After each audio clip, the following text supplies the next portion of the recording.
cerdd ola casgliad y gadair yn 2004, Llanfi Angel dan Eira, yn sôn am yr eira mawr gawson ni ym mis Chwefror y flwyddyn honno.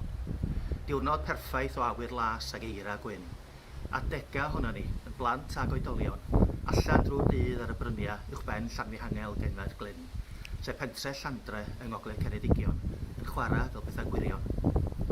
Diwrnod oedd iniweidrwydd mawr a'r byd ar stop dros dro.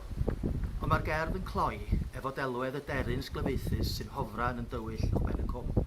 Yn adlais falle o'r awyrennau 9/11 yn un o gerddi eraill y casgliad, a'r awyrennau fy'n bomio plant a phobl Irac yn fuan wedyn. Y diwrnod hwnnw, fel heddiw, roedden ni'n gallu gweld yn bell dros bryniau Meirionydd, draw Eryri a llun ag enlli fel rhith ar y gorwel. Yn nes ato ni, rhyw 2 milltir i'r gogledd, bai Ceredigion, Ynys Las a Prifeirdd. Mae Prifeirdd wedi newid dipyn ers 2004. Yn y cyfamser, mae olion fforest hynafol wedi ymddangos yn y tywod.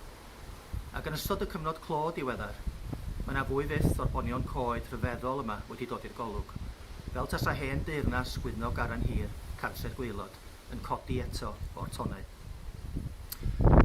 Ar draeth y borth.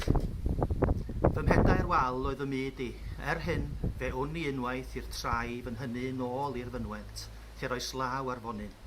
A'r môr yn esgor, a'r meirwn esgyn o'i beddau i'r golau gwyn. Nes deffro holl glychau gwydno i udo wedyn. Daw heintiau eraill a dontau heriau i Llanfi Angel dawel. Daw diwiau i droelli hanes. Ond drwy'r holl lannau daw gwanwyn i bridd, daw eginyn brau, mor ystwyth a'r coed wythau yn y magor, cyn i'r ddrycyn chwipio'r môr drwy Meirion.